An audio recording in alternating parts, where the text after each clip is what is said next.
సహవాసములు కోరి వచ్చిన ప్రియులైన దేవుని పిల్లలందరికీ శుభవందనాలండి. దేవుని సహాయాన్ని తీసుకొని నేటి ఉదయకాలానికి దేవుడు సిద్ధం చేసిన వాక్య భాగంలో మనం అందరం కలిసి ధ్యానిద్దామండి. ప్రార్థన. ప్రేమ నమ్మకం కలిగిన మా ప్రియ పరలోకపు తండ్రి, పరిశుద్ధుడైన మా దేవ, మహిమగల మా రాజా, అత్యున్నత సింహాసనం ముందు ఆసీనమైన మా దేవ, పరిశుద్ధ దూతలతో నిత్యము పరిశుద్ధుడు పరిశుద్ధుడు పరిశుద్ధుడని గాన ప్రతిగానాలతో స్తుతించబడుచున్న మా దేవా స్తోత్రాలు నాయన. స్తుతుల సింహాసనంపై ఆసీనుడైన గొప్ప దేవ, మీకే స్తుతులు స్తోత్రం తండ్రి. ఉదయకాల దినమున మీ పాద సన్నిధిలో మిమ్మల్ని తండ్రి అని పిలువుటకు మా అందరి జీవితాల్లో మరొక నూతన దినాన్ని పొడిగించి మేము సిద్ధపరిచిన ప్రార్థన విజ్ఞాపనలు నాయన, మా మనవుల తండ్రి మీ సన్నిధిలో మీ పాదముల యొక్క తండ్రి మేము సమర్పించడానికి ఇచ్చిన భాగ్యాన్ని బట్టి స్తోత్రం నాయన. మా జీవఫలంతో మిమ్మల్ని గానం చేయటానికి ఈరోజు ఉదయం తండ్రి మీరు మా కోసం సిద్ధం చేసిన పరలోక సంబంధమైన వర్తమానాన్ని వినటానికి మీరు మాకు అనుగ్రహించిన యొక్క మహాభాగ్యాన్ని బట్టి స్తోత్రం తండ్రి.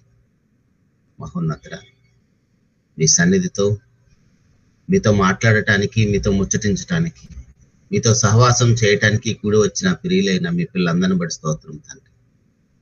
ఉదయకాల దినమున నాయన మీ సర్వ సమాజముతో మీ మాటలు పంచుకోవడానికి నాకు ఇచ్చిన యొక్క మహాభాగ్యాన్ని బట్టి స్తోత్రం తండ్రి. మేమందరం కలిసి నాయన మా బ్రతుకు వస్తున్న బైబిల్లో నుంచి కొన్ని విషయాలు మేము ధ్యానించనే ఉండగా మమ్మల్ని అందరినీ కూడా పరిశుద్ధాత్మ సహాయంతో నడిపించండి తండ్రి. ఏ మాటలైతే వినబోతున్నామో ఆ మాటల్లోని శక్తిని, ఆ మాటల్లోని ప్రభావాన్ని, ఆ మాటల్లోని సందర్భాన్ని మేము అర్థం చేసుకుంటూ కృపను అనుగ్రహించమని, మీకు మహిమకరంగా మా అందరి ఆత్మల రక్షణకరంగా ఈ కార్యక్రమాన్ని దీవించి ఫలింప చేయమని మీ యొక్క ప్రియకుమారుడు మా ప్రభువైన యేసుక్రీస్తు వారి పరిశుద్ధమైన నామములో ప్రార్థించి అడిగి వేడుకొనుచున్నాము తండ్రి. ఆమేన్. ప్రభునందు ప్రియమైన దేవుని వారలారా, దేవునికి మహాకృపలో మరోసారి ఈ విధంగా మీ అందరితో కలుసుకొని దేవుని మాటలు పంచుకోవడానికి నాకు ఇచ్చిన యొక్క భాగ్యాన్ని బట్టి ముందుగా తండ్రి అయిన దేవునికి ప్రభువైన యేసుక్రీస్తు వారి పేట నా యొక్క స్తుతులు స్తోత్రాలండి. మీ అందరూ కూడా మరోసారి ప్రత్యేకమైన వందనాలు తెలియజేస్తున్నాను. ప్రియ దేవుని సంగమా, లాస్ట్ టైం మనము ఒక మెసేజ్ మాట్లాడుకుంటూ ముగించుకున్నాము, సాటి అయిన సహకారి దగ్గర. దాని కొనసాగింపుగా లాస్ట్ టైం మనం మాట్లాడుకున్నప్పుడు ఆది కాండము 2వ అధ్యాయము 18 నుంచి 24 వరకు చదువుకున్నాము. ఆది కాండము 2వ అధ్యాయము 18 నుంచి 24 వరకు చదువుకున్నాం. 25వ వచనం మిగిలిపోయింది ఆ రోజు. మరలా 25వ వచనం గురించి ఒకసారి మనం అందరం కలిసి ఆలోచించేద్దాం. 25వ వచనం చదువుతున్నాను. అప్పుడు ఆదాము అతని భార్యయు వారిద్దరు దిగంబరులుగా ఉండిరి, అయితే వారు సిగ్గు ఎరుగక ఉండిరి. ఆదాము అవ్వలు వారిద్దరు దిగంబరులుగా ఉండిరి, అయితే వారు సిగ్గు ఎరుగక ఉండిరి. ఇది మనకి పెద్ద ఆలోచించాల్సిన విషయం ఏముంది అనిపించవచ్చు. ఇక్కడ దీంట్లో మనం నేర్చుకోవాల్సింది ఏముంది? అవును, వాళ్ళు బట్టలు లేవు, సిగ్గు లేదు వాళ్ళకి అనిపిస్తుంది. ఇప్పుడు మన పరిస్థితి మనం ఆలోచన చేస్తే ఆ సిగ్గు ఎరగని స్థితి అనేది దేనికి గుర్తు? ఆదాము అవ్వలు సిగ్గు ఎరగని స్థితి దేనికి గుర్తు అంటే వారి మధ్య భయం లేని స్థితి. ఆదాము అవ్వలు వారి మధ్య భయం లేని స్థితి. వారి మధ్య ఏదో తప్పు చేసామన్న భావన లేదు. వారి మధ్య దూరం లేదు. గమనిద్దాం, ఇవన్నీ కూడా వ్యక్తిగతంగా మన కుటుంబంలో భర్తగా, భార్యగా, మన కుటుంబంలో మనం ఫేస్ చేస్తున్న సమస్యలు. అదేవిధంగా మేము ఎవరోనన్న స్థితిలో వారు లేరు. అంటే వారు ఏ స్థితిలో ఉన్నారో వారికి ఖచ్చితంగా తెలుసు. పాపం చేసిన తర్వాత వారి స్థితిని వారు గుర్తించలేకపోయారు. అందుకే దేవుడు వచ్చి పిలిచినప్పుడు దాక్కున్నారు. అది పాపం చేయకముందైతే వారు ఏ స్థితిలో ఉన్నారో, వారి యొక్క మానసిక స్థితి ఏంటో, వారి సామాజిక స్థితి ఏంటో వారికి తెలుసు. అంటే పాపం చేస్తే అది కోల్పోతాం, అది అక్కడ ఉన్న పరిస్థితి. ఒకరినొకరు తక్కువ చేసుకునే స్థితి కాదు, ఒకరిని ఒకరు వాళ్ళు గౌరవించుకుంటున్న స్థితి. అదేవిధంగా వారి మధ్య ఉన్న బంధం వేరు కాదు, అంటే భర్త వేరు భార్య వేరు అనే అలాంటి స్థితి వారి మధ్య ఏమి లేదు. వారిద్దరూ ఒకే శరీరం. భర్త ఎలా తయారు చేయబడ్డాడు, భార్య ఎలా తయారు చేయబడ్డారు వారికి తెలుసు. కాబట్టి వారు ఒకరి మీద ఒకరు నిందించుకోవటం, అవమానించుకోవటం, ఒకరి మధ్య ఒకరి వారిద్దరి మధ్య దూరం అనేది లేదు. ఇద్దరు ఒకటే అయినప్పుడు, ఇద్దరు ఏక శరీరమైనప్పుడు దూరం ఎలా ఉంటది? సో ఇప్పుడు మన స్థితి చూడండి. ఇప్పుడు మనకు కూడా వివాహమై 10ల సంఖ్య దాటుతున్నప్పుడు కూడా భర్త గురించి భార్యకి తెలియదు, భార్య గురించి భర్తకు తెలియదు. కానీ పేరుకే ఏక శరీరం వివాహం చేసినప్పుడు అందరూ చెప్తారు, సేవకులు, వీరిద్దరు ఏక శరీరం, వీళ్ళని ఎవరిని విడదీయకూడదు, వారిని విడదీసేది మరణం మాత్రమని మనతో ప్రమాణాలు చేయించి మరీ వివాహం చేస్తారు. కానీ వివాహమైన కొన్ని నెలల్లోపే మరి ఇప్పుడు దారుణం, ఇప్పుడున్న పరిస్థితి చాలా భయంకరమైన పరిస్థితి. వాటన్నిటికీ కారణాలు మనం గమనిస్తే అది చాలా భయంకరమైన స్థితి. ఇది దేనికి గుర్తంటే పాపం లేనివటువంటి స్థితి, అది పరిశుద్ధమైన స్థితి. సిగ్గులేని స్థితి అంటే మనం ఏది సిగ్గుపడాల్సిన విషయం కాదు. అది ఆదాము అవ్వలు సిగ్గులేని, అంటే వారికి బట్టలు లేకపోయినా, వారి దిగంబరత్వంతో ఉన్నా సరే వారి స్థితి ఎలాంటిదంటే అది పరిశుద్ధతకు గుర్తు అది. కానీ దేవుడు చేసిన ప్రతి ఒరిజినల్ క్రియేషన్ మీరు ఒకసారి చూడండి. దేవుడు చేసిన ప్రతి ఒరిజినల్ క్రియేషన్ మనం చూస్తే, ఏ జంతువును చూసినా, ఏ పక్షిని చూసినా, ఆ జీవరాశులన్నీ ఎలా ఉన్నాయో దేవుని స్వరూపంలో చేయబడిన అవ్వ ఆదాములు కూడా అలానే ఉన్నారు. ఒకరి మీద ఒకరికి బాధ్యత ఉంది, కేరింగ్ ఉంది, ఒకరి మీద ఒకరు ట్రస్ట్ ఉంది, ఒకరినొకరు అవమానించుతారు, ఒకరినొకరు నమ్ముతారు, ఒకరి వల్ల ఒకరికి ప్రమాదం ఉందని వారికి అసలు అనుభవమే లేదు, ఒకరినొకరు మోసం చేసుకుంటారన్న అనుభవం కూడా లేదు. అది పరిశుద్ధ స్థితికి గుర్తు. ఒకరి పట్ల ఒకరికి ఎంత జాగ్రత్త ఉందో చూడండి. సేమ్ అదే స్థితి ఇప్పుడు చూడండి. ఇప్పుడు ఎంత భయంకరమైన స్థితి ఎలా ఉందో మనకు తెలుసు. దాని గురించి మనం పెద్దగా వివరించుకోవాల్సిన అవసరం లేదు, ఎందుకంటే అందరి చేతిలో సెల్ ఫోన్ ఉంది. మనం ఎక్కువ స్పెండ్ చేసేదే సెల్ ఫోన్తోనే. అన్ని వీడియోలు స్క్రోల్ చేసి ప్రపంచంలో ఎక్కడ ఏం జరుగుతుందో అన్ని తెలుసుకునే ప్రయత్నం జరుగుతూనే ఉంది. గంటల తరబడి మనం అందరం కూడా సెల్ ఫోన్లోనే మునిగిపోయి ఉంటాం. ఎక్కడ చూసినా సరే భార్య భర్తల బంధం గురించి. అప్పుడే వివాహం అయిందంట, వారు అలా హనీమూన్ కని వెళ్తారు, ఒక్కరే తిరిగి వస్తారు. ఒక మంచి ఎంజాయ్మెంట్ స్పాట్కి వెళ్తారు, ఒక్కడే తిరిగి వస్తున్నారు. అంటే ఎందుకు ఇలాంటి పరిస్థితి? ఈ విషయాలన్నీ జరగటానికి ఇప్పుడు ఈ ప్రమాదాలు జరిగిన తర్వాత సోషల్ మీడియాలో కూర్చొని ఏదో దాని గురించి తెగ లెక్చర్లు ఇస్తూ ఉంటారు. కానీ అసలు దీనికి మూలం ఏంటి? వీటన్నిటికీ, ఈ ప్రమాదాలు జరగటానికి మూలం ఏంటో గమనించట్లేదు సమాజం. అది ఎవరికి తెలుసు? పరిశుద్ధ గ్రంథాన్ని కలిగిన, బైబిల్ని కలిగిన దేవుని పిల్లమైన మనకే తెలుసు. మరి మనం ఖాళీగా ఉంటే ఎలాగూ? ఈ విషయాన్ని సమాజంలోకి వెళ్ళేసి మనం చెప్పకపోతే, మనం తీసుకొని వెళ్ళకపోతే, మన జీవితాలను ఆదర్శంగా చూపించకపోతే మనకెందుకు ఈ బైబిల్? కాబట్టి ప్రియ దేవుని సంగమా, మన చుట్టూ ఉన్న జీవరాశులను గమనిస్తే దేనికి బట్టలు లేవు. నువ్వు ఏ జీవరాశిని చూసినా సరే దేనికి బట్టలు లేవు, ఏవి సిగ్గుపడవు, ఏవి భయపడవు. మనలాగా ఏవి కూడా అపరాధ భావంతో ఉండవు. ఆ గిల్ట్ అనేది ఏ జీవరాశికి లేదు, ఒక మానవ జాతికి, మనకు తప్ప.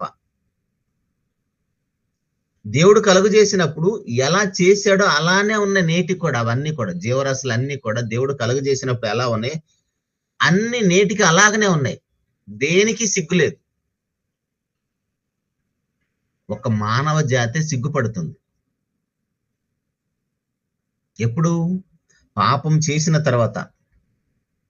అదే విధానంలో దేవుడు నరులను చేసినప్పుడు ఒకసారి మన పిల్లలను చూడండి. ఇప్పుడు జీవరాశుల గురించి మాట్లాడుకుంటున్నాం, అవునండి అవి జీవరాశులు, జంతువులు కదా, వాటికి ఎందుకు సిగ్గుంటుందని అనుకుంటాం కదా. మన గర్భాన దేవుడు బహుమానాన్ని ఇచ్చాడు కదా, బహుమానాలు ఇచ్చాడు కదా. మన గర్భఫలాలను ఒకసారి గమనించండి. మన బిడ్డలు సిగ్గుపడతారా? పసి బిడ్డలు సిగ్గుపడతారా? సుమారు 4-5 సంవత్సరాలు వచ్చేంత వరకు కూడా బిడ్డలకి సిగ్గు అనేది లేదు. వారు సిగ్గుపడరు. వారు ఎప్పుడు సిగ్గుపడుతున్నారంటే ఆ సిగ్గును కూడా మనమే అలవాటు చేస్తున్నాం మన బిడ్డలకి. ఎలాగంటే ఇంటికి అత్తనో మామో వస్తారు, లేదా వరుసైన వాళ్ళు ఎవరో వస్తారు, బావతో బావో, వాళ్ళు వచ్చి అరే షేమ్ షేమ్ పప్పి షేమ్ అని వాళ్ళు ఎగతాళి చేస్తూ ఉంటే ఆటోమేటిక్ గా తెలియకుండా ఓహో నేను ఇలా ఉండకూడదేమోనని ఆ పసి హృదయాల్లో మనము ఆ బీజాన్ని, విత్తనాన్ని వేస్తాం. అప్పటి నుంచి వాళ్ళు మన ముందు బట్టలు లేకుండా తిరగలేరు. అలా అనకుండా మనం ఉన్నామంటే వాళ్ళకి ఎంత వయసు వచ్చినా సరే వాళ్ళ బట్టలు లేకుండా ఉంటారు. ఉదాహరణకి మన ఇంట్లో ఏదైనా ఫంక్షన్ జరుగుతుంది అనుకో, సడన్ గా బిడ్డలు, పసిబిడ్డలు, అమ్మాయి అయినా అబ్బాయి అయినా, వారు అలా బట్టలు లేకుండా పరిగెడుతూనే ఉంటారు. పాపం అమ్మ వాళ్ళకి బట్టలు వేయటానికి అందరూ వచ్చారు చూస్తారు, ఎగతాళి చేస్తారని బట్టలు వేయటానికి వాడిని పట్టుకుంటుంటే పరిగెడతా ఉంటారు, చిక్కరు. ఇంకా వచ్చిన వాళ్ళు వీళ్ళు కలిపి పట్టుకొని బట్టలు వేస్తారు.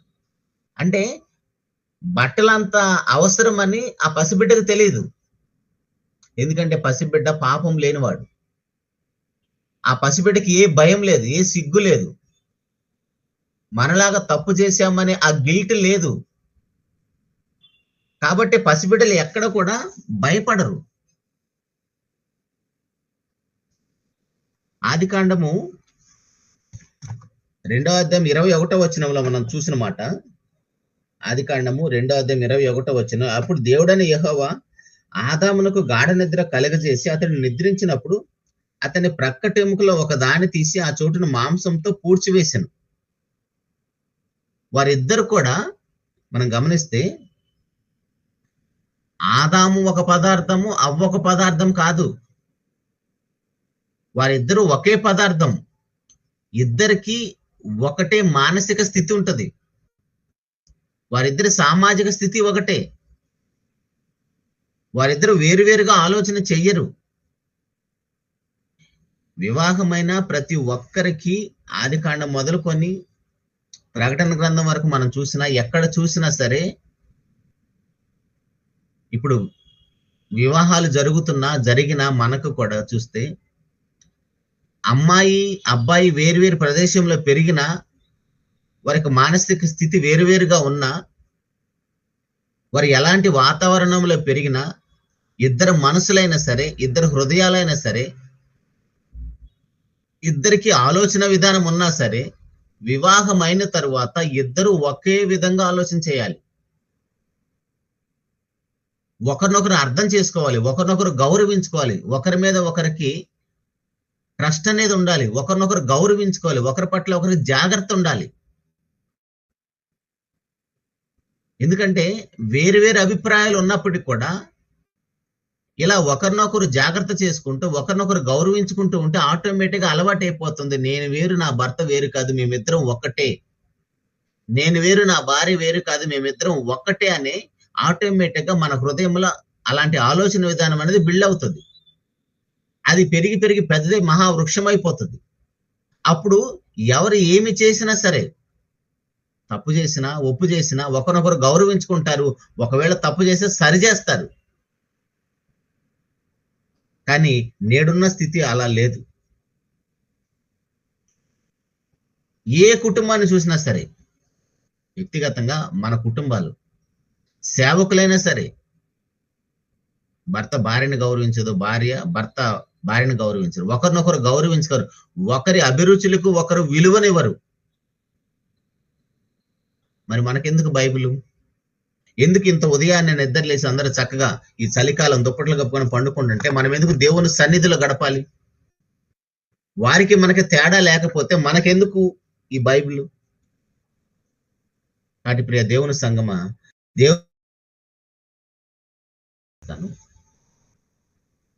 కొంతమంది ఇళ్లలో, అందరి ఇళ్లలో ఉండరు అలాంటి పరిస్థితి. ఎవరైనా ఒకరి ఇళ్లలో మానసిక స్థితి బాగోలేని పిల్లలు ఉన్నారనుకోండి, వారికి వయసు పెరిగినా సరే, వయసు పెద్దది వచ్చినా సరే,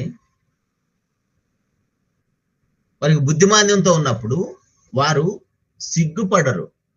చిన్నప్పటి నుంచి అలా పెరుగుతారు కాబట్టి వారు ఎక్కడ కూడా సిగ్గు అనేది పడరు. ఎందుకంటే ఇంటిలో అమ్మనో నాన్నో వారికి పరిచర్య చేస్తూ ఉంటారు, సేవ చేస్తూ ఉంటారు. వారు స్నానం చేయలేరు, బట్టలు వేసుకోలేరు, బ్రష్ చేయలేరు, ఆహారం తినలేరు.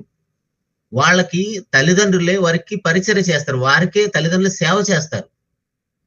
ఆ బిడ్డకి వయసు, అమ్మాయి అయినా అబ్బాయి అయినా సరే, వయసు పెరుగుతున్నప్పుడు కూడా ఆ బిడ్డకి స్నానం చేపిస్తున్నప్పుడు తల్లి అయినా తండ్రి అయినా కూడా సిగ్గుపడరు. ఎందుకంటే ఆ బిడ్డలు వచ్చింది వారిలో నుంచే వచ్చారు కాబట్టి.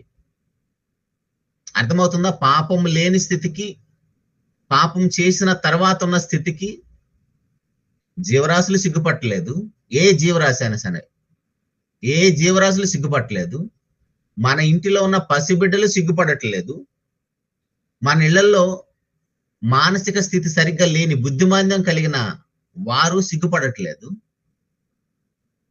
మరి మనకెందుకు వచ్చింది సిగ్గు? పాపివి కాబట్టి, పాపం చేస్తున్నాం కాబట్టి. మనకెందుకు భయం వచ్చింది?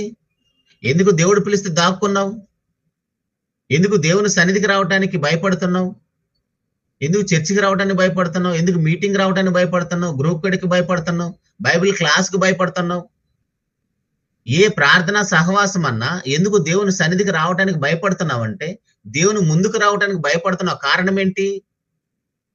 నువ్వు చేసిన పాపం, నువ్వు పాపివని నిన్ను పదే పదే గుర్తు చేస్తుంది. కాబట్టి ప్రియ దేవుని సంగమా, దేవుని పిల్లమైన మనము గమనించాల్సిన విషయాలు, మనం పెరిగి పెద్దవాళ్ళు అయిన తర్వాత, ముసలివారు అయిన తర్వాత అయినా సరే చూడండి, భార్యను చూసే భర్తను చూస్తే సిగ్గుపడే పరిస్థితి వస్తుంది. కానీ ఎంత వయసు వచ్చినా సరే భార్యను చూసి భర్తను చూసి సిగ్గుపడే పరిస్థితులు వస్తాయి. ఒక్కోసారి భర్త అయినా భార్య అయినా సరే ఎగతాళి చేస్తారు. కానీ ఎంత వయసు వచ్చినా సరే అమ్మ గాని నాన్న గాని బిడ్డల్ని ఎగతాళి చేయరు. ఎప్పుడైనా మనం ఏదైనా ఒక ఫంక్షన్కి వెళ్ళటానికి రెడీ అయ్యామనుకోండి, అమ్మ దగ్గరికి వెళ్ళి అమ్మ నేను ఎలా తయారయ్యానని అడిగితే, అసలు నీ అంత అందగాడు లేడు, నీ అంత అందగత్తి లేదని అమ్మ మనల్ని పొగుడుతుంది. నాన్న దగ్గరికి వెళ్ళినా సరే అంతే.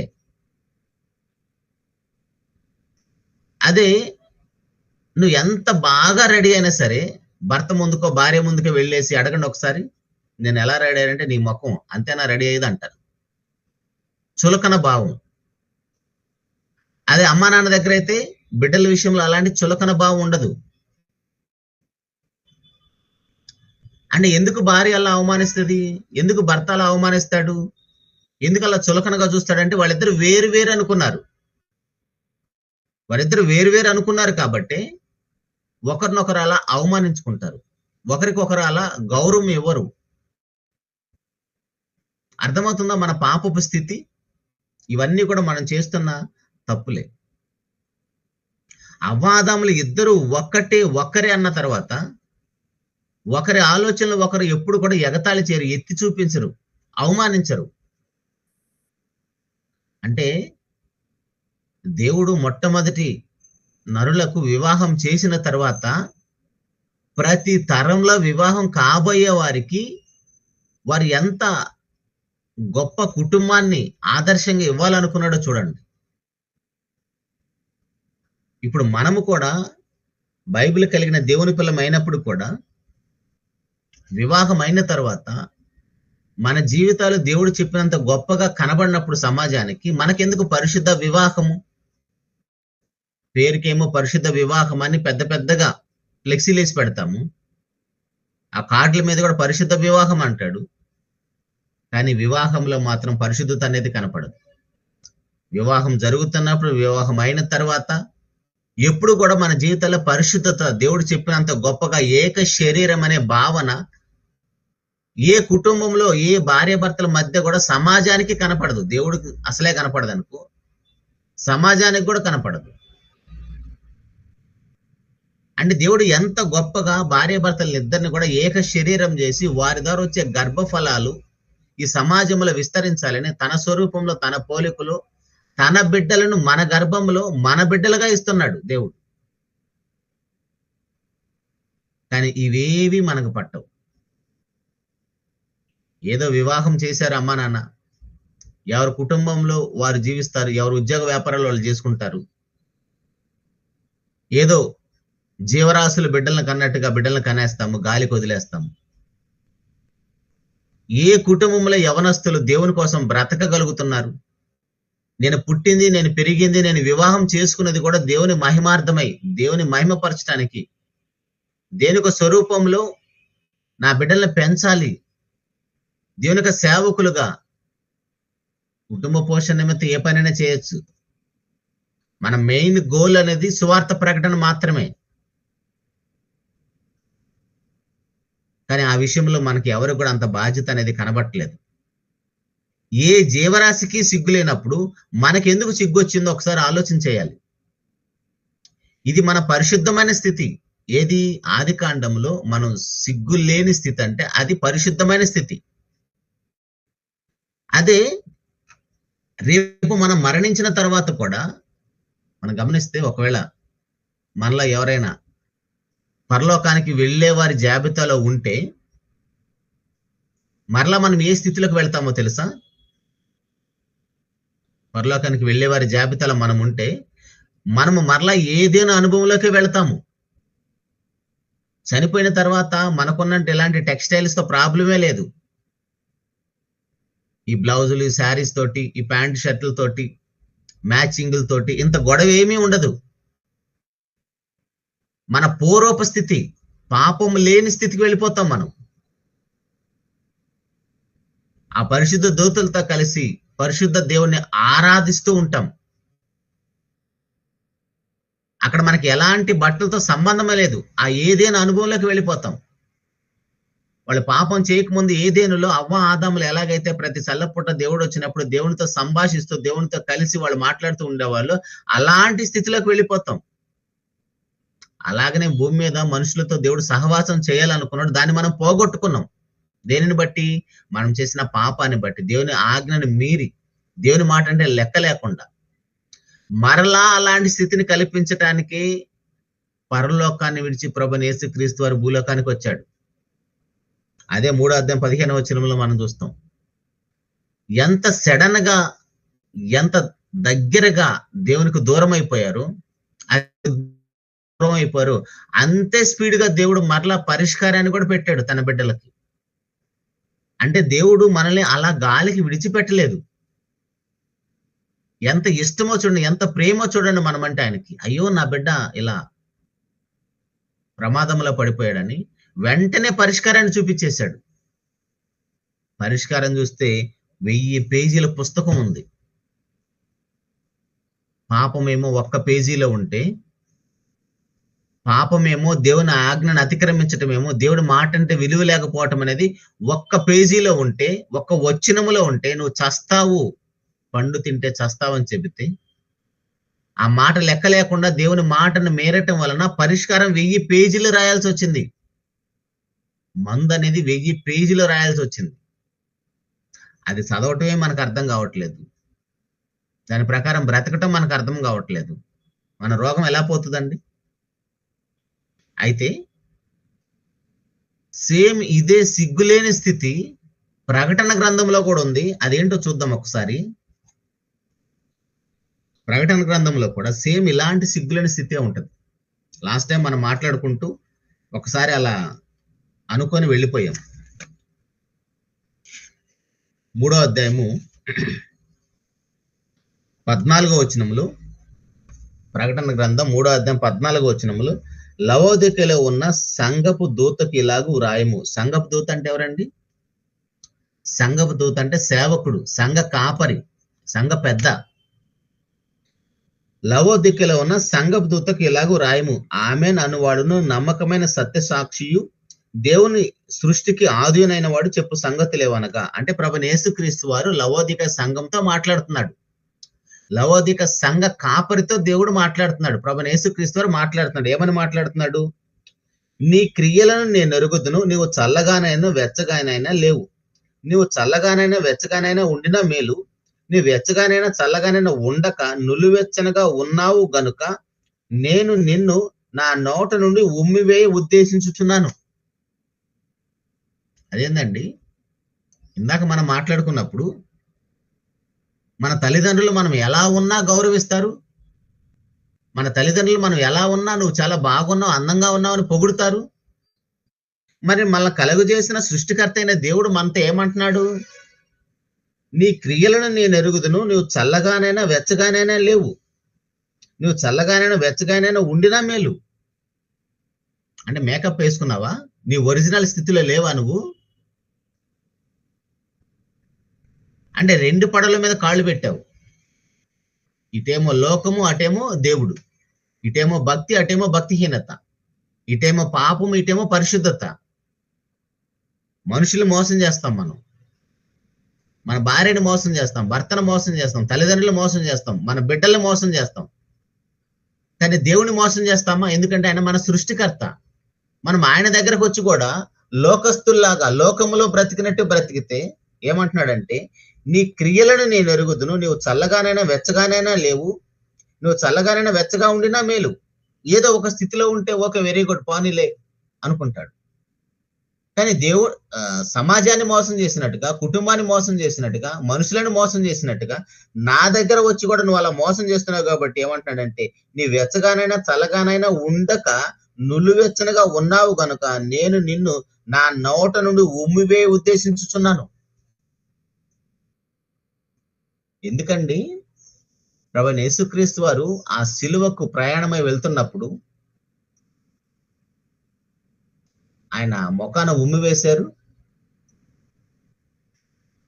అంత దరిద్రమైన బ్రతుకు మనం బ్రతికాము కాబట్టి నీ పాపపు స్థితిని తీసివేయటానికి, మన దౌర్భాగ్యమైన స్థితిని మాన్పివేయటానికి, మన గాయాలను తీసివేయటానికి, మనకున్న అవమానాన్ని తీసివేయటానికి మన ముఖాన పడాల్సిన ఉమ్ము ప్రభువైన యేసుక్రీస్తు వారి పరిశుద్ధ దేవుని ముఖం మీద పడిందండి.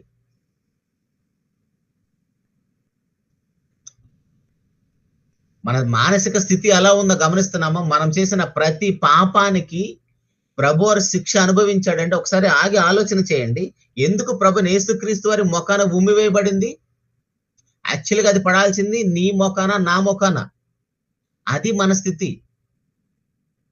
పాపమే ఎరుగని పరిశుద్ధ దేవుడు పరలోకాన్ని విడిచి మానవ శరీరంలో భూలోకానికి వస్తే నీ కోసం, నువ్వు చేసిన పాపం కోసం, నేను చేసిన పాపం కోసం నా స్థానంలో నిలబడటం వలన ఆయన ముఖాన ఉమ్మివేయబడింది. అందుకే పరిశుద్ధ దేవుడు ప్రభువైన యేసుక్రీస్తు వారు ఆ లవోదికలో ఉన్న సంఘపు దూతతో, ఆ సేవకునితో ఏమంటున్నాడంటే, నీ క్రియలన్నీ నేను ఎరుగుతాను. నువ్వు నులివెచ్చగా ఉన్నావు, నువ్వు చల్లగా లేవు, వెచ్చగా లేవు, నువ్వు వేషధారిగా ఉన్నావు కాబట్టి నీ ముఖాన్ని నేను ఉమ్మివే ఉద్దేశించుతున్నాను. నీవు దౌర్భాగ్యుడవు, దిక్కుమాలిన వాడు, దరిద్రుడవు, గుడ్డివాడు, దిగంబరునివై ఉన్నావు అని ఎరుగక. వచ్చిందండి మన టాపిక్. సంఘ కాపరి దిగంబరుడంట. సంఘ కాపరి దిగంబరుడేంటి? మరి ఆ సంఘాన్ని ఎలా కాస్తాడు? ఆ సంఘానికి ఎలా మాదిరి చూపిస్తాడు? ఆ సంఘాన్ని ఎలా సంరక్షిస్తాడు?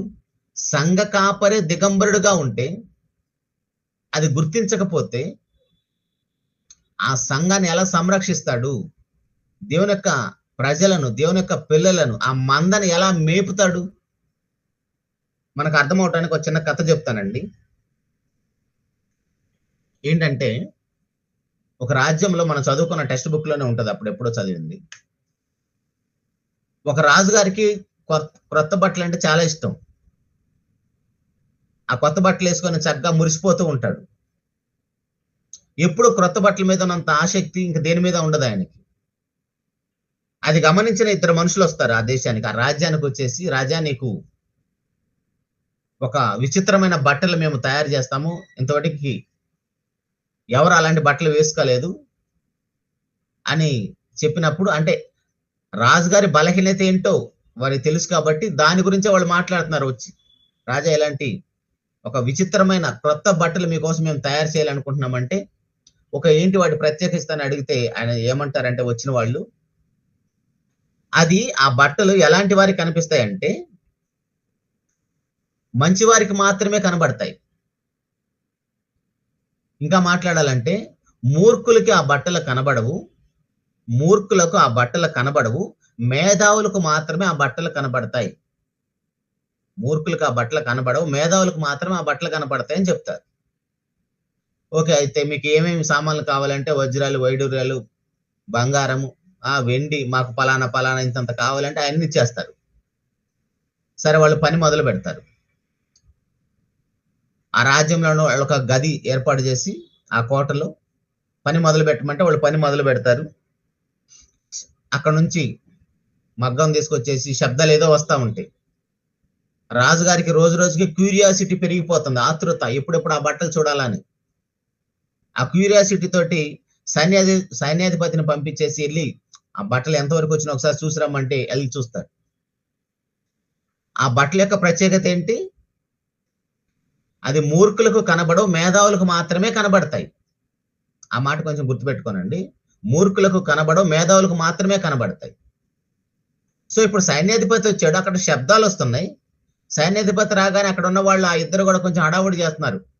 ఆ వజ్రాన్ని అక్కడ పెట్టు, ఈ బంగారాన్ని ఇట్లాగు, ఆ వెండిని అక్కడ అతికించు, ఇలా ఏదేదో మాట్లాడుకుంటున్నారు. శబ్దాలు వస్తున్నాయి, కానీ సైన్యాధిపతికి ఆ వస్త్రం కనబట్టలేదు. అప్పుడు గుర్తొచ్చింది, ఓహో, ఇది మూర్ఖులకు కనబడదు, మేధావులకు మాత్రమే కనబడుతుంది. ఇప్పుడు నేను వెళ్ళి నాకు రాజా ఆ వస్త్రం ఏం కనబడలేదు, వాళ్ళు ఏదో శబ్దాలు చేస్తున్నారు కానీ అన్నాడు అనుకోండి, ఇప్పుడు రాజుగారి దృష్టిలో ఈ సైన్యాధిపతి ఏమైపోతాడు? మూర్ఖుడైపోతాడు. ఎందుకు? మూర్ఖుడు కాబట్టి వస్త్రం కనబడలేదు. మేధావికి అయితే కనబడేది. నాకెందుకు ఈ గొడవంతా అని, రాజా అసలు ఆ వస్త్రం మామూలుగా లేదు, వాళ్ళు బాగా కష్టపడుతున్నారు, చాలా అద్భుతంగా తయారు చేస్తున్నారని లేని దాన్ని వెళ్ళి చెప్పేశాడు. వాడు కనబడలేదు, మేధావిలాగా బిల్డప్ ఇచ్చాడు రాజుగారి దగ్గర. సరే, మరికొన్ని రోజులు ఆగిన తర్వాత మరలా ఒక మంత్రిని పంపిస్తాడు. మంత్రి, ఈసారి నువ్వెళ్ళి చూడు ఆ వస్త్రాన్ని వాళ్ళు ఎంతవరకు తయారు చేశారు, ఇంకా ఎన్ని రోజులు సమయం పడుతుందో అడగటానికి పంపిస్తే మంత్రి గారు కూడా వచ్చి చూస్తాడు. మంత్రి గారు వచ్చిన తర్వాత కూడా వాళ్ళు ఇంకా హడావుడి చేస్తున్నారు. దాన్ని అడి సర్దు, దీన్ని అడి సర్దు, దాన్ని అట్లాగా, దీన్ని ఇట్లాగానంట హడావుడి చేస్తున్నారు. మంత్రి గారు కూడా ఏం కనబట్టలేదు. అరే అదేంటి, సైన్యాధిపతి కనబడింది అంటున్నాడు, ఇప్పుడు నాకు కనబడలేదంటే నా ఉద్యోగాన్ని తీసేస్తాడు అనుకుని మంత్రి గారు కూడా ఏమంటాడంటే, అవును అసలు చాలా అద్భుతంగా ఉందని రాజుగారికి ఏదో లేని వార్త చెప్పేస్తాడు, అబద్ధం చెప్పేస్తాడు. సరే, ఆ సమయం రానే వచ్చింది, వస్త్రం రెడీ అయిపోయింది. రాజుగారిని పిలిచేసి రాజుగారి ఒంటి మీద ఉన్న వస్త్రాలను తీసివేసి, సహజంగా ఉన్న వస్త్రాలను, కంటికి కనబడుతున్న వస్త్రాలను తీసేసి వీళ్ళిద్దరూ ఆ వస్త్రాన్ని, రాజా చేయెత్తు కాలెత్తు అని ఆ వస్త్రాన్ని తొడుగుతారు. గుర్రం మీద ఎక్కి, ఇప్పుడు రాజుగారికి ఉన్న ఆ చెడ్డ హ్యాబిట్ ఏంటి? మంచి బట్టలు వేసుకుని అందరికి చూపించడం అలవాటు, చూడండి నా బట్టలు ఎలా ఉండేయని. రాజ్యంలో దండోరా వేస్తారు. రాజుగారు ఒక విచిత్రమైన కొత్త వస్త్రాన్ని ధరించాడు. అయితే ఆ వస్త్రాలకు ఉన్న ప్రత్యేకత ఏంటంటే, అది మూర్ఖులకు కనబడదు, మేధావులకు మాత్రమే కనబడుతుంది. మూర్ఖులకు కనబడదు, మేధావులకే కనబడుతుందంటే ఆ చాటింపు అయిన తర్వాత రాజుగారు గుర్రం మీద వస్తున్నారు. ఎలా వస్తున్నాడు? చూస్తున్న వారందరికీ రాజుగారు ఎలా కనపడుతున్నాడు? వస్త్రం లేదు, దిగంబరుడుగా కిరీటం పెట్టుకొని, కిరీటం కనబడింది కదా, కిరీటం పెట్టుకొని గుర్రం మీద బట్టలు లేకుండా తిరుగుతున్నాడు, రాజ్యం అంతా తిరుగుతున్నాడు. ఏ ఒక్కరు కూడా రాజా నీకు బట్టలు లేవు, నువ్వు దిగంబరుడుగా ఉన్నావని చెప్పలేదు. ఒకవేళ చెబితే వాడు మూర్ఖుడైపోతాడు. ఎవరికి వాళ్ళే బిళ్ళప్పించుకుంటున్నారు, నేను మేధావని, నేను మేధావని. ఒక పసిబిడ్డ తల్లి దగ్గర నిలబడి, అమ్మా రాజుగారు ఏంది బట్ట లేకుండా తిరుగుతున్నాడు అన్నాడు. ఒక పసిబిడ్డ, అమ్మా రాజుగారు ఏంది బట్టలు లేకుండా తిరుగుతున్నాడు అని అన్నాడు. వాళ్ళమ్మ నోరు మోస్తుంది వాడికి, అరే అలా అన్నబాకరా అని. ఎందుకంటే వాడు ఆ చాటింపు వినలేదు, వాడికి తెలియదు, వాడు ఎక్కడ ఆడుకుంటున్నాడు. అప్పుడు రాజుగారికి అర్థమవుతుంది, ఓహో ఏదో జరిగిందని అర్థమైపోయి ఇంటికి పోయి అవమానపడుతూ ఉంటాడు. ఎందుకు ఈ కథ మనం చెప్పాల్సి వచ్చిందంటే, మన సంఘములో, మన యొక్క సమాజంలో తప్పుని గద్దించే, తప్పును సరిచేసే బాధ్యత మనకి ఎవరికీ లేదు. ఈ లవోదిక సంఘములో సంఘ కాపరి, సంఘ దూత అంటే సంఘ కాపరి, సేవకుడు, సంఘ పెద్ద, ఆయనతోటి ప్రభువైన యేసుక్రీస్తు వారు, ఆమెను అనువాడు అంటే ప్రభువైన యేసుక్రీస్తు వారు, ఆ సత్య సాక్షి ఏమంటున్నాడంటే, నీ క్రియలను నేను ఎరుగుదును, నీ యొక్క మానసిక స్థితి ఏంటో నాకు తెలుసు,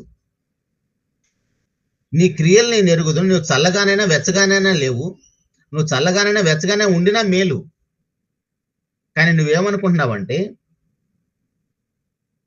నువ్వు దౌర్భాగ్యుడు, దిక్కుమాలిన వాడు, దరిద్రుడు, గ్రుడ్డివాడు, దిగంబరుడువై ఉన్నావని ఎరుగక, నేను ధనవంతుడను, ధనవృద్ధి చేసి ఉన్నాను, నాకేమీ కొదువు లేదని చెప్పుకొంచున్నావు. ఇప్పుడు ఈ సేవకుడితోటి ఏ సంఘ విశ్వాసైనా ప్రశ్నిస్తారా? ఎందుకంటే ప్రతి సేవకుడు, ఏ సేవకుడైనా చూడండి, మీ కళ్ళ ముందున్న ఏ సేవకుడైనా గమనించండి. ఒకవేళ ఈ వాక్యం వింటున్న వారిలో ఎవరైనా సేవకులు అంటే హట్ అవ్వద్దు, హట్ అయ్యారంటే మీరు కూడా అదే స్థితి అని నాకు అర్థమవుతుంది. ఏ సేవకుడైనా సంఘ విశ్వాసులు ప్రశ్నిస్తారా? వాళ్ళు ముందుగానే మన హృదయంలో ఒక ఆలోచన వేసి పెడతారు, ఏంటి, ఏ సేవకుడిని ప్రశ్నించకూడదు. మరి ఎవరిని ప్రశ్నించాలి? సేవకుడిని ప్రశ్నించకూడదంటే, మనం క్లాసులో పాఠం విన్నప్పుడు, చదువుకున్న వాళ్ళే కదా అందరూ, క్లాసులో పాఠం చెప్పిన టీచర్ని కాకుండా మరి ఎవరిని అడగాలి? అనుమానం వస్తే, మనం ఫెయిల్ అయిపోతే, లక్షల రూపాయలు కట్టి మన పిల్లల్ని స్కూల్లో జాయిన్ చేసిన, కాలేజీలో జాయిన్ చేసిన తర్వాత మన పిల్లలు ఫెయిల్ అయిపోతే ఎవరిని అడుగుతారు? టీచర్స్నే కదా, యాజమాన్యాన్నే కదా అడుగుతారు. మరి ఏ స్థానిక సంఘములో అయితే మనం ఉన్నామో ఆ స్థానిక సంఘములో సేవకులు తప్పు చేస్తుంటే, సేవకుల యొక్క ఆత్మీయ స్థితి బాగోలేకపోతే ఎవరు ప్రశ్నించాలి? అన్న ప్రశ్న ఖచ్చితంగా మనమే ప్రశ్నించి తీరాలి. సేవకులను ఒకవేళ ఏదైనా తప్పు అని అడిగినా గానీ సరిదిద్దుకునే అంత దీన మనసు సేవకులకు ఉందన్న ఈ రోజుల్లో. సరే అమ్మా, అయిపోయిన తర్వాత మాట్లాడు. అయితే ప్రియ దేవుని సంగమా, దేవుని పిల్లమైన మనము, సహోదరు చెప్తుంది మెర్సీ గారు, అక్కయితే ధైర్యంగా బయటకు వచ్చి మాట్లాడింది. ప్రతి విశ్వాసి యొక్క ప్రశ్న అదే. ఏ సంఘాన్ని చూసినా సరే, మనల్ని ఏదో వారు బాగు చేస్తారని మనం వారి దగ్గరికి వెళ్తాం. కానీ అక్కడికి వెళ్ళిన తర్వాత మనం ఎలాంటి పరిస్థితులకు వెళ్ళిపోతామంటే, ఒక భ్రమలోకి మనల్ని తీసుకొని వెళ్ళిపోతారు. వాళ్లే చాలా నీతిమంతులుగా, వాళ్లే చాలా పరిశుద్ధులుగా ప్రకటన చేస్తారు, వాక్యం చెప్తారు, మనం ఉన్నంతసేపు ఆ పరిశుద్ధ వాతావరణాన్ని కల్పిస్తారు. కానీ చర్చ అయిపోయిన తర్వాత వారి యొక్క ఆర్థిక వనరులను సమకూర్చుకోవటం, వారి యొక్క రాజ్యాన్ని వ్యాప్తి చేసుకోవటం కోసం వారి కోటలు కట్టుకోవటమే కనబడుతుంది. ఏ స్థానిక సంఘాన్ని చూసినా సరే అదే చెప్తున్నాడు. నువ్వు ధనవృద్ధి చేసుకొనుచున్నావు, నేను ధనవంతుడిని అనుకుంటున్నావు, నాకేమీ కొదువు లేదని చెప్పుకుంటున్నావు. ఇప్పుడు మన కుటుంబాల్లో లేమి ఉందనుకోండి, మన కుటుంబాల్లో అనారోగ్య స్థితి ఉందనుకోండి, ఆర్థిక ఇబ్బందులు ఉన్నాయనుకోండి, మీరు దేవుని మీద ఆధారపడలేదు, మీకు దేవుడు అంటే భయం లేదు, భక్తి లేదు, నన్ను చూడండి, నా కుటుంబ పరిస్థితులను చూడండి, నా బిడ్డలను చూడండి, మేము ఇలా ఎందుకున్నాము, మాకు దేవుడు అంటే భయం ఉంది, భక్తి ఉంది. మీకు దేవుడి మీద భయం లేదు, భక్తి లేదు, విశ్వాసం లేదు, అందుకే మీ బ్రతుకులు అలా ఉన్నాయి. ఇంకా దరిద్రం ఏంటంటే, క్షమించాలి, మీరు దేవునికి దశం భాగాలు ఇవ్వట్లేదు, అందుకే మీ కుటుంబాలు ఎలా ఉన్నాయని వీడియోలు మాట్లాడుతున్నారు సిగ్గు లేకుండా ఆడవాళ్ళు కూడా, పాస్టర్ అమ్మలు. మీరు దేవునికి దశంభాగాలు ఇవ్వట్లేదు, మీ కుటుంబాలు ఎలా బాగుపడతాయని వాక్యాన్ని చెప్తున్నారు. ఇక్కడేమో దేవుడు మీ మొక్కన ఉమ్మేస్తానంటున్నాడు సేవకుణ్ణి, సేవకురాలను. ఇది సంఘ కాపరితో మాట్లాడుతున్న మాటల దేవుడు. ఇప్పుడు రాజుగారు అలా బట్టలు లేకుండా గుర్రం మీద రాజ్యంలో తిరుగుతున్నప్పుడు ఏ ఒక్కడ ప్రశ్నించినా ఆ పసిబిడ్డ ప్రశ్నించినట్టుగా రాజ్యం మొత్తం గుడ్డ లేకుండా తిరిగేవాడా? అంటే సంఘ కాపరికి సంఘములో ఉన్న విశ్వాసాలను కాపాడటం ఎంత అవసరమో, ఎంత బాధ్యతో, సేమ్ సేవకుడిని కాపాడుకోవాల్సిన అవసరం కూడా అంతే ప్రతి విశ్వాసం మీద ఉంటది. ఎందుకంటే వాళ్ళు ఒక గురుడితనంలోకి వెళ్ళిపోతారు. వారు దిగంబరులు అన్న సంగతే ఎరుగరు. ఆ పసిబిడ్డ ప్రశ్నించినంత ధైర్యం కూడా మనకు లేకపోతే మనం దేవుని యొక్క రాజ్యాన్ని, దేవుని యొక్క సంఘాన్ని ఎక్కడ కట్టాలి? ఎందుకంటే ప్రతి స్థానిక సంఘం కూడా వారి రాజ్యాలను, వారి కోటలనే కట్టుకుంటున్నారు. వారి మహిమ కోసమే అందరూ ప్రయాసపడుతున్నారు కదా. మరి దేవుని రాజ్యాన్ని ఎక్కడ కట్టాలి? దేవుని రాజ్యానికి స్థానం ఎక్కడుంది? క్షమించాలి, ఆల్రెడీ 6:30 అయిపోయింది, ముగిచ్చేస్తాను. దేవుని రాజ్యాన్ని కట్టే బాధ్యత మన మీద లేకపోతే ఇంకా దేవుని రాజ్యాన్ని ఎక్కడ కడతాం మనము? ఆల్రెడీ మొత్తం వాళ్ళే వారి కోటలు కట్టేసుకుంటున్నారు కదా. కాబట్టి ప్రియ దేవుని సంఘమా, కింద కూర్చున్న మనము ప్రశ్నించకపోతే సంఘం పాడైపోతుంది.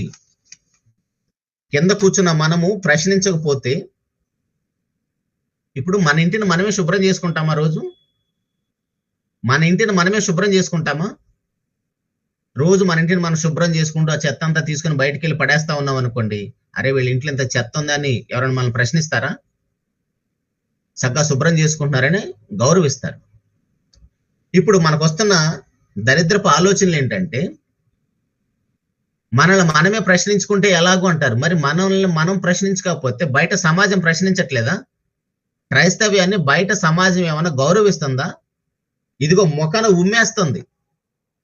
ప్రభువైన యేసుక్రీస్తు వారు క్రైస్తవం మీద ఎలాగైతే ఉమ్మ వేస్తున్నాడు, అలా బయట సమాజం కూడా పాపులు, వాళ్ళు పాతాళానికి వెళ్ళేవాళ్ళు, వాళ్లే పరిశుద్ధులు అనుకుంటున్న మన మీద మొక్కను ఉమ్మేస్తున్నారు. మరి మనల్ని మనం ప్రశ్నించుకోవద్దా? మనల్ని మనము దాచిపెట్టుకుంటా ఉంటే ఆ రాజ్యంలో రాజుగారు ఎలాగైతే బట్టలు లేకుండా తిరుగుతున్నాడో, వాళ్ళందరూ కూడా సమాజం అంతా చూస్తున్నా సరే ఒక్కరు ప్రశ్నించకపోవటం వల్ల రాజ్యం అంతా తిరిగాడు బట్టలు లేకుండా. పసిబిడ్డ ప్రశ్నించటం వలన అక్కడి నుంచి ఆయన ఇంటికి వెళ్ళిపోయాడు. ఇప్పుడు మన ఇంటిలో కూడా చూడండి, మన ఇంట్లో స్కూల్కి వెళ్తున్న పిల్లలు, కాలేజీకి వెళ్తున్న పిల్లల్ని వాళ్ళు ఫెయిల్ అయిపోతే మనం ఎలా ప్రశ్నిస్తాము? అలాగనే దేవుడు మనల్ని ప్రశ్నించడా? సంఘ కాపనైనా సంఘ విశ్వాసనైనా వ్యక్తిగతంగా అందరినీ దేవుడు ప్రశ్నించి తీరుతాడు. అందుకే మన చేతిలో బైబిల్ ఉంది. మీరు గమనించండి, ఏ మత సంబంధమైన ఎన్నో సమాజాలు ఉన్నాయి కదా, ఎవరైనా వారి మతానికి సంబంధించిన పుస్తకాలను తీసుకొని, వారి మత గ్రంథాలను తీసుకొని వారు నమ్మిన దేవుని ఎదుకు వెళ్తారా? ఎవరో వెళ్ళరు, మనం తప్ప. ఎందుకు? మన ఇంట్లో ఎంతమంది ఉంటే అంతమందికి అన్ని బైబిళ్ళు ఉన్నాయి. ఎందుకున్నాయంటే ప్రశ్నించాలి, నేర్చుకోవాలి. సందర్భం దగ్గర మాట్లాడుతున్నాడా, సందర్భానికి బయట మాట్లాడుతున్నాడా, ఎవరితో మాట్లాడుతున్నారు? పాత నిబంధన సంబంధుల, క్రొత్త నిబంధన సంబంధుల, ఇద్దరిని మిక్స్ చేసిన తర్వాత ప్రభువైన యేసుక్రీస్తు వారు ఇద్దరిని ఏకం చేసిన వారితో మాట్లాడుతున్నాడా? ఏమీ తెలియకపోతే గుడ్డిగా సేవకుడే మనకి దేవుని స్థానంలో వచ్చి కూర్చున్నాడు. సేవకుని ఆరాధించే స్థితిలోకి వెళ్ళిపోయాం దేవుని ఆరాధించకుండా. మరి మనం ఎలా బాగుపడతాం? మనం ఎలా ఏదైనా అనుభవంలోకి వెళ్తాం? ఎలా చనిపోయిన తర్వాత దేవుని సన్నిధికి వెళ్ళగలుగుతాం? చివరికి ఒక మాట చెప్తాను, ఏంటంటే గలతీలకు రాసిన పత్రికలో మనం ఏమి ధరించుకోవాలంటే 3వ అధ్యాయం 27వ వచనంలో, గలతీలకు రాసిన పత్రిక 3వ అధ్యాయం 27వ వచనంలో, క్రీస్తులోనికి బాప్తిసం పొందిన మీరందరూ క్రీస్తును ధరించుకొని ఉన్నారు. ఏదైనా తోటలో ఎప్పుడైతే పాపం చేసామో, దిగంబరులం అయిపోయామో, తర్వాత దేవుడు ఒక జంతువును చంపి వారి దిగంబరత్వాన్ని కప్పటానికి ఒక జంతువును చంపి చర్మపు చొక్కాలను చేయించాడు. అలాగనే నీ పాపం అనే దిగంబరత్వాన్ని తీసివేయటానికి బాప్తిస్వంలో నువ్వు ప్రభువైన యేసుక్రీస్తు అని ధరించుకున్నావు. నువ్వు ప్రభువైన యేసుక్రీస్తు అని ధరించుకొని ఉంటే నువ్వు దిగంబరుడవు కాదు. నువ్వు దిగంబరత్వంలో ఇంకా ఉన్నావంటే నువ్వు క్రీస్తును ధరించుకోలేదు. అక్కడ మాట్లాడిందా ప్రకటన గ్రంథంలో, సిగ్గుమాలినవాడు, దిక్కుమాలినవాడు, దౌర్భాగ్యుడు, నీ ముఖాన్ని ఉమ్మేస్తా, నువ్వు బట్టలు లేకుండా తిరుగుతున్నావు అంటున్నాడు దేవుడు. ఏదైనా తోటలో దిగంబరత్వం అంటే పరిశుద్ధతకు గుర్తు. ప్రకటన గ్రంథంలో దిగంబరత్వం అంటే పాపానికి గుర్తు. నువ్వు ఏదైనా అనుభవంలో ఉన్నావా? ప్రకటన గ్రంథం అనుభవంలో ఉన్నావా? ఒకవేళ నిజంగా ఇంకా నువ్వు ప్రకటన గ్రంథం అనుభవంలోనే ఉంటే, ఇదిగో చూడండి, నీ కోసం దేవుడు బట్టలను సిద్ధం చేశాడు. పాపంలో ఉన్న నీ కోసం ఆ దిగంబరత్వాన్ని తీసివేయటానికి, బాప్తిస్మములో క్రీస్తును ధరించుకోవటానికి ఒక మంచి నూతన వస్త్రాన్ని ఇస్తున్నాడు. ఆ వస్త్రాన్ని తీసుకున్న తర్వాత కూడా నువ్వు ఇంకా వేషధారిగా బ్రతుకుతున్నావంటే నీకు క్రీస్తు ప్రభు యొక్క బలియాగం అర్థం కాలేదు. క్రీస్తు ప్రభు యొక్క బలియాగం నీకు అర్థం కాలేదు. యోహాను సువార్త 1వ అధ్యాయము 12వ వచనంలో, తను ఎందరు అంగీకరించారు వారికి అందరికీ, అనగా తన నామమందు విశ్వాసం ఉంచిన వారికి దేవుని పిల్లలగుటకు ఆయన అధికారం అనుగ్రహించను. వారు దేవుని వలన పుట్టిన వారే కానీ రక్తం వలన, శరీరేచ్ఛలను, మనుష్యేచ్ఛ వలన పుట్టిన వారు కారు. మనకి మరలా దేవుడు నూతన జన్మను అనుగ్రహించాడు. దేవుని పిల్లలము. ఎలా దేవుని పిల్లలము? ఎవరైతే క్రీస్తు ప్రభును ధరించుకుంటారో వారు దేవుని పిల్లలు. అప్పుడు మనకు దిగంబరత్వం అనేది ఉండదు. హెబ్రీయులకు రాసిన పత్రిక 12వ అధ్యాయం 1వ వచనంలో, ఇంత గొప్ప సాక్షి సమూహం మేఘం వల్లే మనల్ని ఆవరించి ఉన్నందున మనము కూడా ప్రతి భారమును సులువుగా చిక్కులు పెట్టే పాపములను విడిచిపెట్టి విశ్వాసమునకు కర్తవ్య దాన్ని కొనసాగించువాడని యేసు వైపే చూచుచు మన ఎదుట ఉంచబడిన పందెములో ఓపికతో పరిగెత్తుతాము. ఆయన తన ఎదుట ఉంచబడిన ఆనందం కొరకై అవమానమును నిర్లక్ష్య పెట్టి సిలువను సహించి దేవుని యొక్క సింహాసనం కుడిపార్శ్వన ఆసీనుడై ఉన్నాడు. మీరు అలసట పడక మీ ప్రాణంలో విసుకకి ఉండునట్లు పాపాత్మలు తనకు వ్యతిరేకంగా చేసిన తిరస్కారంతో ఓర్చుకొని ఆయనను తలంచుకోండి. మీరు పాపంతో పోరాటంలో రక్తం కారణందుకు ఇంకా దాన్ని ఎదిరించలేదు. ఎందుకండి ప్రభు యేసుక్రీస్తు వారికి అవమానం? యాక్చువల్గా అవమానం మందది. మనమేమో సేవకుని మాదిరిగా పెట్టుకుంటాం. సేవకులు మనకు మాదిరి కాదు. నిజంగా మంచి సేవకులు ఉంటే వందనాలు వాళ్ళకి మాదిరి పెట్టుకోవచ్చు.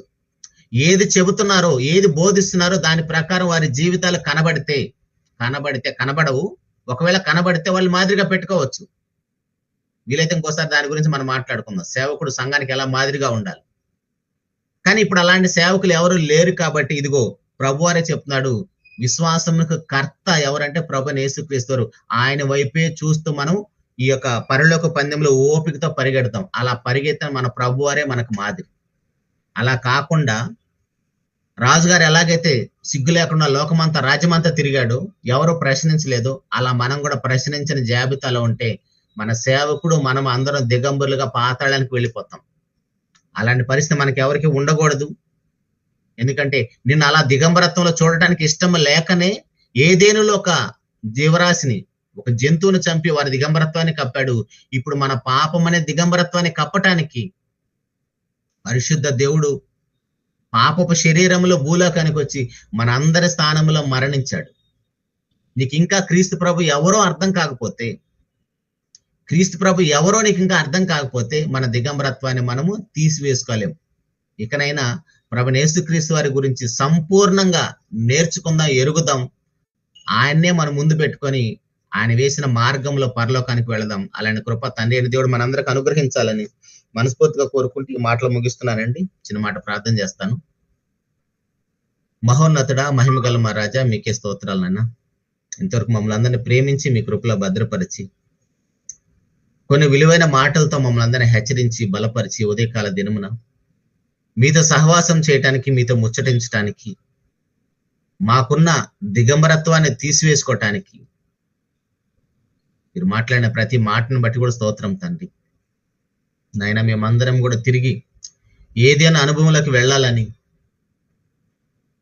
పాపము లేని స్థితి, ఆ పరిశుద్ధ స్థితిలోకి మేము వెళ్ళాలని, మా ప్రతి పాప భారాన్ని తీసివేయటానికి, మా బలహీనతలను తీసివేయటానికి, మా సిగ్గుమాలిన జీవితాలను తీసివేయటానికి, మా దిగంబరత్వాన్ని కప్పటానికి మీ యొక్క ప్రియ కుమారుడు నాయన ప్రభువైన యేసుక్రీస్తు వారిని ఆ పరిశుద్ధ లోకాన్ని విడిచి, ఆ మహిమగల రాజ్యాన్ని విడిచి తండ్రి పాపులున్న లోకానికి పంపించిన ఆయన మా స్థానంలో ఆయన మరణించి మేము పొందవలసిన అవమానాన్ని ఆయన అనుభవించి మా ముఖాన పడాల్సిన ఉమ్ము ఆయన ముఖాన వేసుకొని తండ్రి మా చెడ్డ ఆలోచనలు ఆయన ముళ్ళ కిరీటాన్ని ధరించి మేము చెడుగా తిరిగిన ప్రతి నడక కోసం ఆయన కాళ్ళల్లో మేకులు కొట్టించుకొని, చేతులతో మేము చేసిన పాపానికి తండ్రి ఆయన చేతుల్లో మేకులు కొట్టించుకొని తండ్రి, ప్రతి విషయంలో తండ్రి మమ్మల్ని అందరినీ కూడా విమోచించిన మీ ప్రేమను బట్టి స్తోత్రం తండ్రి.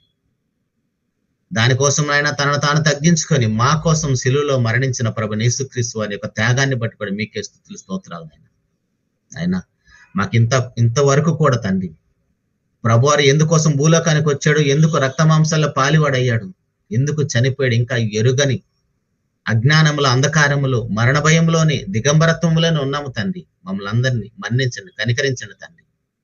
ఉదయకాల దినమున నాయన మీ సన్నిధిలో మీతో కలుసుకొని మీ మాటలు విన్న మీ బిడ్డలందరినీ మీ చేతులకు అప్పచెప్పుకుంటున్నాం తండ్రి. ప్రతి స్థానిక సంఘంలో మీ బిడ్డల కాయటకు మీరు ఏర్పాటు చేసిన ప్రతి సేవకుడు కూడా తండ్రి పరిశుద్ధ లేఖనాలు జాగ్రత్తగా అర్థం చేసుకొని చదివి దాని ప్రకారం తను బ్రతుకుతూ, పేతురు గారు ఎలాగైతే మీ మందన కాయమని, మీ యొక్క మందన సంరక్షించమని, పోషించమని చెప్పాడు, అలాంటి బాధ్యత కలిగిన సేవకులను తయారు చేయమని, విశ్వాసులు కూడా తండ్రి ధైర్యంగా ప్రతి మాస్టర్ని ప్రశ్నించే స్థాయికి మీ బిడ్డలందరినీ కూడా లేవనెత్తమని, దానికోసం తను మీ బిడ్డలందరూ కూడా ప్రతి నిత్యము పరిశుద్ధ లేఖనాలను పఠించేవారిగా, ధ్యానించేవారిగా మీ బిడ్డలను తయారు చేయమని, అలుపుడైన నాకు తండ్రి ఉదయకాల దినమున మీ బిడ్డలతో మీ మాటలు పంచుకోవడానికి ఇచ్చిన మహాభాగ్యాన్ని బట్టి స్తోత్రాలు చెల్లించుకుంటూ, ఈ యొక్క సమయంలో తండ్రి మీ బిడ్డలకు వాక్యాన్ని అందించడానికి, ఈ యొక్క కార్యక్రమం కోసం ప్రత్యక్షంగా పరోక్షంగా ఎవరైతే మీ బిడ్డలందరూ ప్రయాసపడ్డారో వారందరికీ రావాల్సిన పరిసంధన ఆశ్రయంతో మీ బిడ్డలు నింపమని, ఆయన మీతో సహవాసం చేసి లోకంలోకి వెళుతుండగా ఎక్కడగా సులువుగా చిక్కులు పెట్టే పాపంలో పడిపోకుండా ప్రభు వారిని చూస్తూ హృదయం నుండి తండ్రి వాక్యాన్ని నింపుకొని మేమంతా పరిశుద్ధులుగా బ్రతుకుటకు అవకాశాన్ని కల్పించమని, మీ చిత్తమైతే ప్రభు రాకడ ఆలస్యం అయితే మరలా సాయంత్రం కూడా మీతో సహవాసం చేయడానికి మా అందరూ కూడా కృపను అనుగ్రహించమని, సమస్త మహిమ ఘనత ప్రభావాలను మీకు ఆరోపిస్తూ మీకు ప్రియకుమారుడు మా ప్రభువైన యేసుక్రీస్తు వారి పరిశుద్ధమైన నామములో ప్రార్థించి అడిగి పొందుకుని ఉన్నాము తండ్రి. ఆమేన్. అందరికి వందనాలండి. Thank you very much.